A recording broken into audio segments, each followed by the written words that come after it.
Сәлем баршаңызға. Бүгін сіздермен баклажан қосылған салат дайындаймыз. Баклажаны в кисло-сладком соусе деп аталады. Ол үшін видеоны толық қараңыздар. Бізге керегі баклажан, қызанақ, сарымсақ, жуа және болгар бұрышы қажет. Баклажанымызды ортасынан бөлеміз. Оны үшке бөлеміз. Және ірі-ірі етіп тураймыз. Баклажанды турап болған соң ыдысқа салып, үстіне картоп немесе жүгері крахмалынан 3 ас қасық саламыз. Баклажанымызды тұздамаймыз, тек крахмалды салып, араластырып, 5 немесе 10 минутқа қойып қоямыз.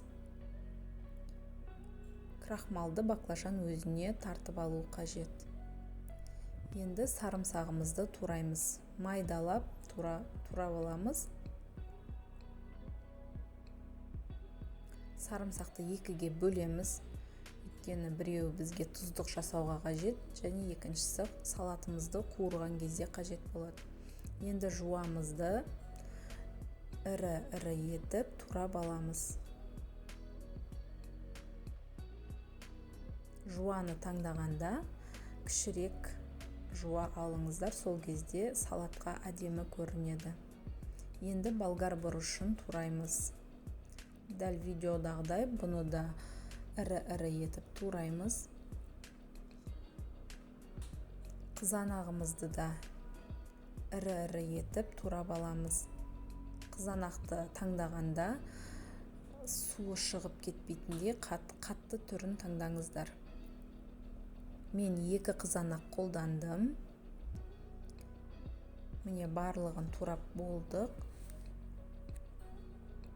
Енді тұздық дайындаймыз. Ыдысқа 2 ас қасық соя тұздығын құямыз. Жаңағы сарымсағымызды саламыз. 1 сарымсақ жетеді. Енді 1 ас қасық шекер саламыз. Жақсылап араластырып қоямыз.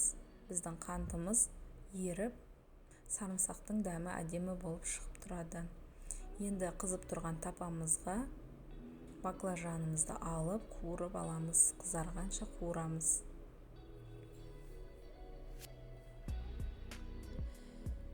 Баклажанды крахмалға аунатып алудың себебі баклажанымыз майды өзіне сорып алмайды және қытырлақ болып шығады. Енді тапамызға кішірек май құйып, сарымсағымызды қуырамыз. Үстіне туралған жуамызды саламыз. Енді оның үстіне тәтті бұрышты салып қуырамыз. Оның үстіне қуырылған баклажанымызды саламыз. Және қызанағымызды саламыз. Көп қуырмаймыз. 1-2 минут қуырсаңыз жеткілікті. Енді дайындаған соя тұздығымызды құйып шығамыз. 4-5 ас қасық құйсаңыз жеткілікті. Енді осы тұздықты қоюландыру үшін суға кукуруз немесе картоп крахмалын салып араластырып аламыз. Және жаңағы тұздықтың үстіне 3-4 ас қасық құямыз.